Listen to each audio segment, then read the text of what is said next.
Benvenuti a questa edizione del nostro telegiornale. Vediamo subito i titoli. Carceri permeabili a droga e cellulare, piazze di spaccio e controllo capillare del territorio da parte della mafia. Ecco Catania nella fotografia scattata dall'Antimafia Nazionale. Sarà a Trapani Birgi la nuova base di addestramento dei caccia F-35. I lavori inizieranno nel 2026 e dureranno 2 anni. Forse domani la partenza delle imbarcazioni ferme a Siracusa per unirsi al resto della Sumud Global Flottiglia per Gaza. Lo slittamento causato da tempo e da problemi tecnici. Condannato per concussione l'ex rettore dell'Università di Catania Basile per l'organizzazione di un congresso medico, assolta invece l'ex assessore comunale Barbara Mirabella. Via libera in giunta regionale alla rimodulazione delle rete ospedaliere. Il governo ha anche nominato i nuovi vertici di IACP, consorzi universitari ed enti parco. Si finge poliziotto per aiutare la compagna tossicodipendente, ma viene scoperto e denunciato. Agiva da anni nelle piazze di spaccio catanesi. Svincolo chiuso per rifiuti, impossibile aprire la bretella di Brancaccio Roccella perché è bloccata da cumuli di spazzatura. Calcio, il Catania verso la sfida, piena di insidie a Cosenza. La partita in diretta e in chiaro su Telecolo domenica a partire dalle 14.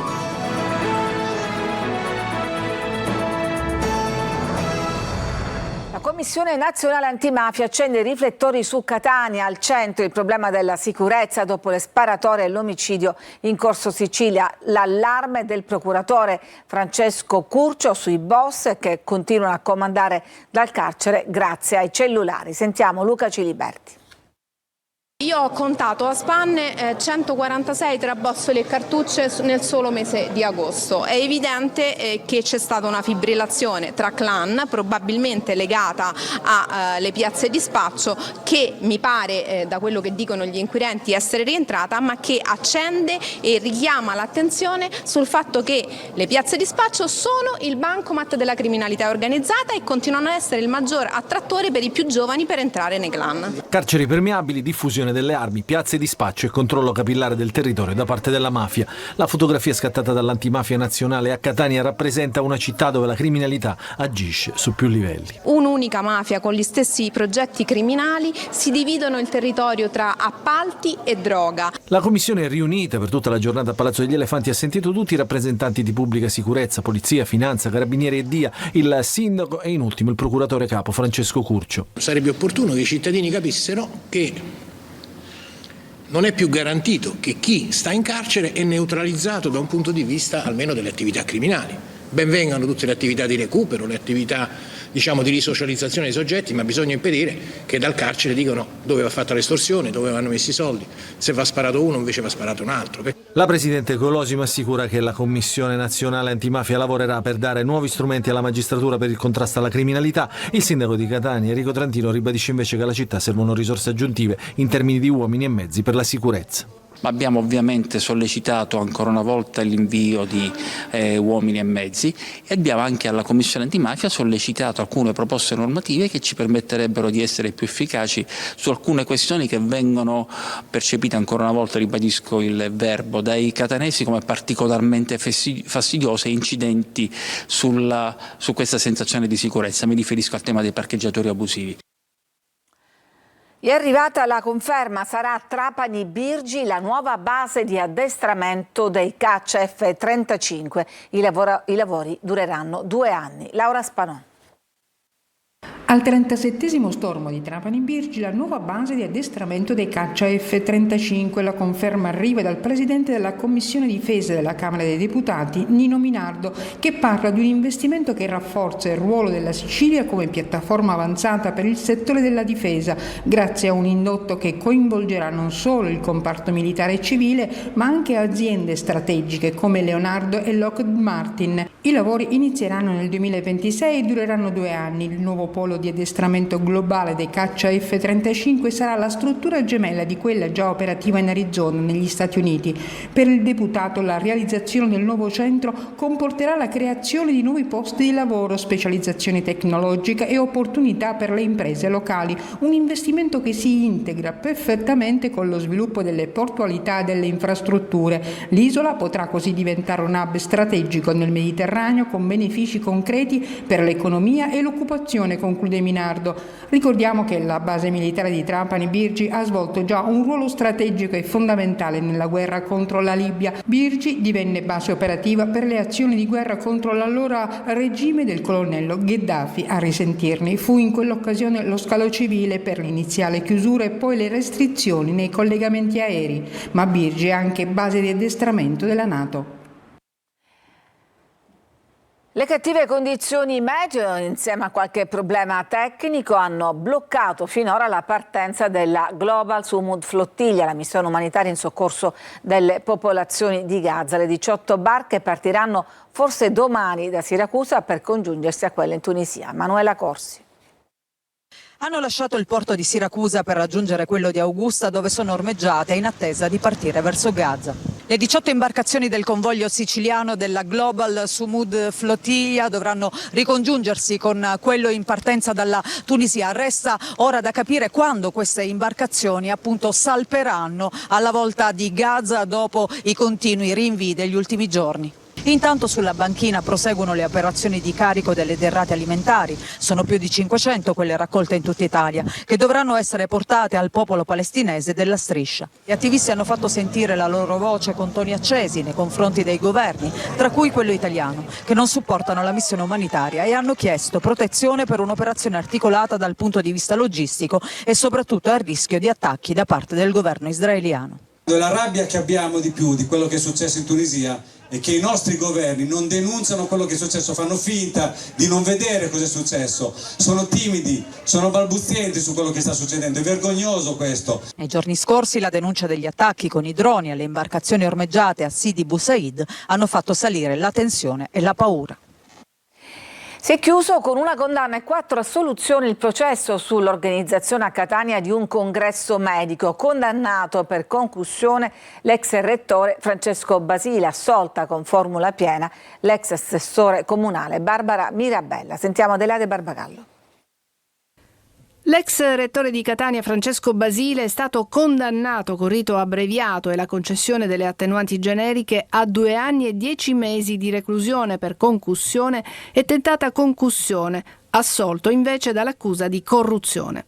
Al centro del procedimento l'organizzazione di un importante congresso medico che si tenne nel 2021 a Catania e il pagamento dai vertici di una società che lo organizzava di fatture per prestazioni ritenute non necessarie.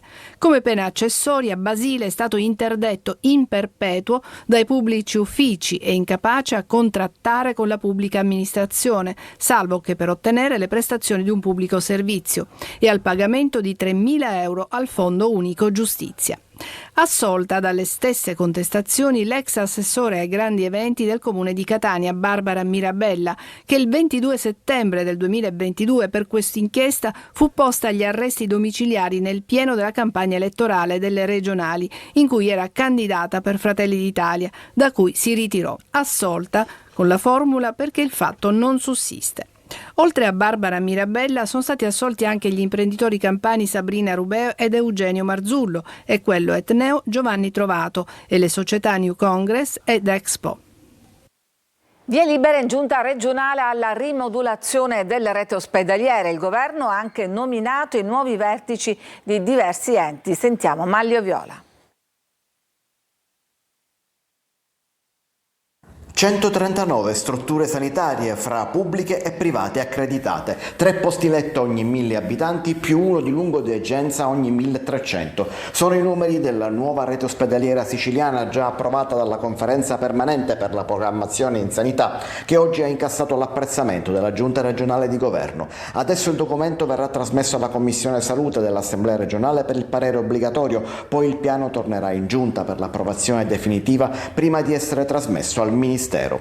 Particolare attenzione è stata dedicata al sistema delle emergenze e dei pronto soccorso. Il presidio ospedaliero di Siracusa viene elevato DEA di secondo livello, mentre l'ospedale di Patti diventa DEA di primo livello. Al centro della rete anche i servizi territoriali, case di comunità, centrali operative territoriali e ospedali di comunità, realizzati con i soldi del PNRR per effetto della riforma concordata con l'Europa. Densa la riunione di giunta di oggi, che non si è occupata solo di sanità. L'esecutivo ha proceduto anche alla ratifica di 17 nomine. Sono stati scelti i presidenti dei 10 IACP, Istituti Autonomi Case Popolari della Sicilia. Fra i nomi c'è il ritorno dell'ex deputato Giuseppe Picciolo, che guiderà l'Istituto di Messina, mentre gli esponenti leghisti, a iniziare da Luca Sammartino, salutano con favore la scelta di Antonio Garosso da Cirreale. Fra le nomine degli enti parco risalta quella del sindaco di Gangi, Giuseppe Ferrarello, al Parco delle Madonie, nonostante il suo nome fosse indicato come inopportuno dagli altri sindaci. Congelata la nomina al Consorzio Universitario di Trapani perché non è completa l'istruttoria, e rinviate le scelte nei 4 enti per il diritto allo studio di Palermo, Catania, Messina ed Enna. Sequestrato un carico di tabacco illegale. Si tratta di prodotti altamente nocivi per la salute, la cui vendita è vietata in Europa. Rita Cinardi. Hanno effetti altamente nocivi sulla salute, tanto che la loro vendita è severamente vietata in Europa. Il gutka, in particolare lo snus, tipologie di tabacco rispettivamente da masticare o da aspirare tramite le labbra, non possono essere venduti o acquistati in Europa per via dell'altissima concentrazione di nicotina, di gran lunga superiore a quella di una sigaretta, che negli assuntori può provocare gravi malattie come il cancro alla gola, ai polmoni e alla bocca. Entrambi creano forte dipendenza, aumentano il rischio di ipertensione e problemi vascolari. Se in Pakistan e in India sono utilizzati diffusamente per via degli effetti stimolanti prodotti sull'organismo dai lavoratori impiegati in mansioni faticose e prolungate, in Italia sempre più spesso vengono introdotti da contrabbandieri senza scrupoli e incuranti della rigida normativa in tema di tabacchi. Proprio per questo i finanzieri di Caltanissetta hanno incrementato i servizi di controllo, nell'ambito dei quali sono riusciti ad intercettare un carico di tabacco privo del contrassegno dei monopoli di Stato e di illecita provenienza. Nel complesso i militari e la finanza hanno sequestrato 42 kg di tabacchi tra gutka e snus, che erano destinati ad un uomo di origine pakistana residente a Canicattì. Quest'ultimo è stato arrestato in flagranza e denunciato all'autorità giudiziaria. Adesso sono in corso ulteriori approfondimenti finalizzati a risalire alla filiera di produzione e distribuzione del carico di tabacco. Si finge poliziotto per aiutare la compagna tossicodipendente, ma viene scoperto dai veri poliziotti e denunciato. Razzolongo. Chissà, forse le intenzioni erano pure buone, ma il modo era certamente sbagliato. La polizia di Catania ha denunciato un uomo di 41 anni originario della provincia di Siracusa per possesso di segni distintivi contraffatti e porto ingiustificato di oggetti atti a offendere. In pratica l'uomo ormai da anni si fingeva poliziotto. Aveva magliette col logo della Polizia di Stato e tesserini contraffatti recanti la sua foto, persino un lampeggiante blu all'interno dell'automobile, attestati di partecipazione a corsi, effigi e timbri vari falsificati, una pistola a salve nella sua abitazione e un tirapugni nelle tasche dei pantaloni. L'uomo è stato denunciato dopo che gli agenti, quelli veri della squadra volanti, sono intervenuti al pronto soccorso dell'ospedale San Marco perché un operatore sanitario aveva segnalato la presenza di un uomo particolarmente agitato che si dichiarava appartenente alle forze dell'ordine e che voleva assistere la sua compagna sottoposta a TSO e ricoverata in psichiatria. Il 41enne aveva tentato di accedere ad aree riservate per dare assistenza alla donna, ma non è riuscito né a convincere né a intimidire l'infermiere che ha chiamato la polizia. Agli agenti l'uomo ha raccontato che ormai da anni aveva iniziato a contraffare quei segni distintivi per fingersi appartenente alle forze dell'ordine allo scopo di aiutare la sua compagna tossicodipendente. In alcune occasioni, ha aggiunto, cercandola tra le vie della città, si sarebbe recato anche in diverse piazze di spaccio, qualificandosi come poliziotto. L'uomo ha anche ammesso di aver fatto uso dei parcheggi riservati in ospedale, eludendo il pagamento del biglietto. Oltre alla denuncia, si è visto sequestrare tutti gli oggetti in possesso riconducibili alle forze dell'ordine. Un uomo è stato ferito con una coltellata all'avambraccio durante una lite scoppiata all'interno del reparto di macelleria di un supermercato di Acate, in provincia di Ragusa. La vittima sarebbe stata colpita da un collega durante una lite. Gli inquirenti stanno infatti sentendo gli altri colleghi di lavoro. Residenti e associazioni del centro storico di Palermo si apprestano a incontrare il questore. La richiesta è sempre la stessa: più sicurezza. Marco Gullà. Siamo stanchi, esasperati e ora sopraggiunge anche la paura. A parlare è Rosalia, una residente del centro storico di Palermo, sempre lo stesso quadrilatero che comprende principalmente via Macheda a finire nella cronaca ormai quotidiana. Risse, accoltellamenti, spaccio di droga. Questa mattina residenti e associazioni si sono nuovamente incontrati perché lunedì avranno specifiche richieste da fare al questore. Chiederemo quello che abbiamo già chiesto al sindaco, al prefetto e precedentemente anche al questore, ovvero sia l'esigenza di avere la presenza delle forze dell'ordine che in qualche modo facciano prevenzione. Più uomini, più controlli, come ha detto giorni fa il ministro dell'Interno Matteo Piantedosi, che però ha anche detto che Palermo non è più pericolosa di altre città. Lo spaccato reale però è un altro, come ci racconta questo residente. Spesso e volentieri quando devono tornare tardi la sera mi chiamano, papà o Ferdinando, scendi perché stiamo arrivando. Siamo tappati in casa noi residenti con una vita veramente impossibile. Poca sicurezza anche per i bambini della scuola elementare Madre Teresa. Vedono che i scalini vengono puliti dai nostri collaboratori scolastici perché durante la notte c'è un bivacco di persone che bevono, che spacciano droga, infatti alcune volte i collaboratori scolastici sono costretti a rimuovere delle siringhe. Ancora una puntata di una telenovela infinita dal titolo Centro Storico. Indagato per omicidio stradale un 21enne di Porto Empedocle che mercoledì scorso ha travolto e ucciso Isabella Messina, una donna di 64 anni di Agrigento. Il giovane, uno studente universitario, era alla guida di una Renault Clio. La donna stava camminando lungo la carreggiata quando è stata investita, un impatto violentissimo che non le ha lasciato scampo. Gli esami tossicologici e alcolemici hanno dato esito negativo. A Palermo lo svincolo di Brancaccio Roccella è ancora chiuso. Il motivo sembra incredibile, è bloccato dai cumuli di rifiuti. Marco Gullà. Sarebbe tutto pronto per l'inaugurazione. Questo svincolo rappresenterebbe uno snodo cruciale per la viabilità palermitana. I lavori sono finiti da mesi, la segnaletica per Roccella c'è già, ma non si può aprire. Perché? Una discarica abusiva sotto il ponte di via Conte Federico a Brancaccio con rifiuti pericolosi come l'Eternit ha bloccato tutto. Sì, tutto vero. Lo svincolo si presenta così da mesi perché i rifiuti sono ancora qui, come vedete. Ed eccoli qui, i rifiuti che appunto dovrebbero essere rimossi da mesi e che quindi bloccano l'inaugurazione di questo svincolo. La ditta che si è aggiudicata l'appalto non ha ancora iniziato i lavori di bonifica. L'apertura dei 2 raccordi che collegheranno la 19 su entrambe le direzioni con l'area del forum, della stazione ferroviaria di Roccella e della zona industriale di Brancaccio sono opere attese invece dal 1986. Una volta aperto lo svincolo, il traffico veicolare potrà accedere e uscire sia lato mare ed evitare di dover ricorrere al ponte di via Giafar e all'uscita autostradale di Villa Abate, al momento l'unica soluzione possibile. Ci fermiamo, c'è una pausa per la pubblicità, torniamo tra poco con altre notizie.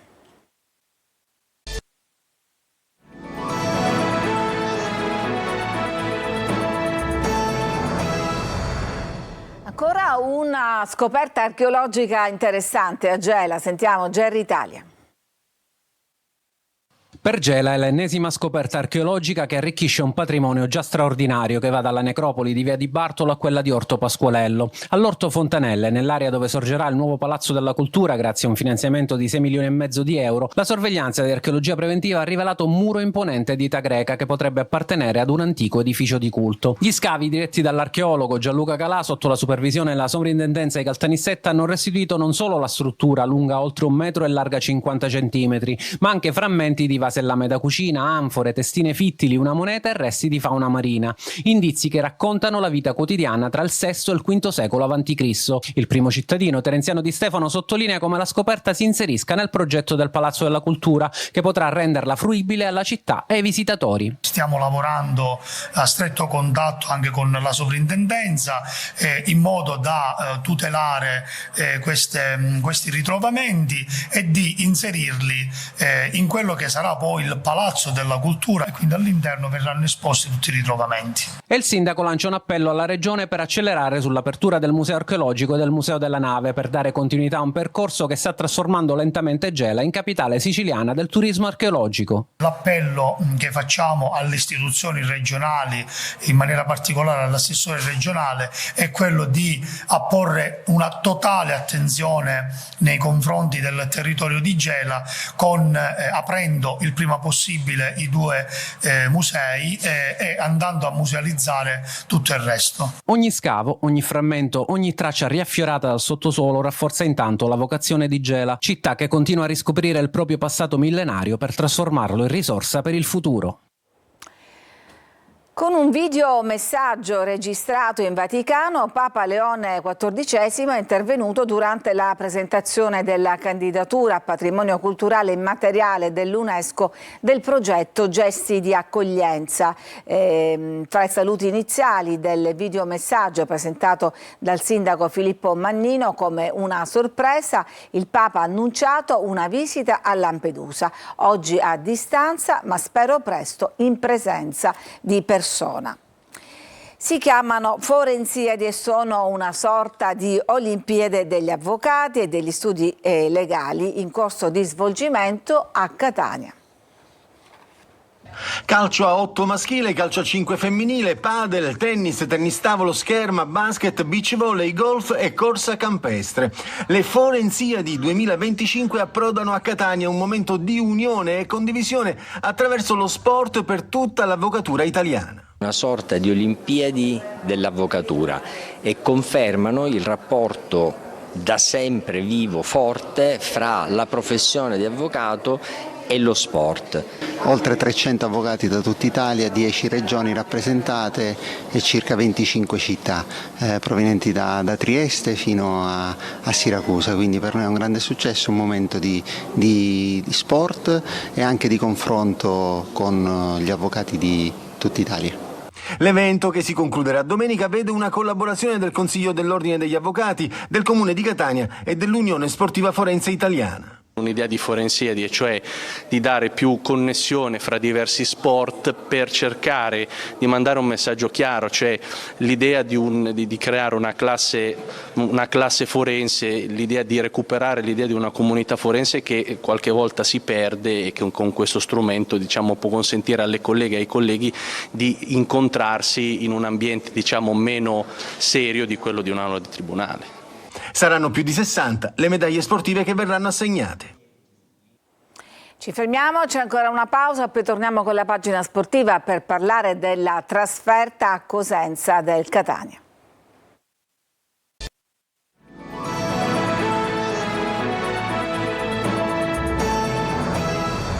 Siamo al calcio, continua l'avvicinamento alla trasferta di Cosenza per il Catania, rossazzurri che dopo 3 vittorie consecutive sono adesso chiamati ad una sfida piena di insidie. Sarà anche la prima partita in diretta su Telecolor per questa lunga stagione. Francesco Triolo.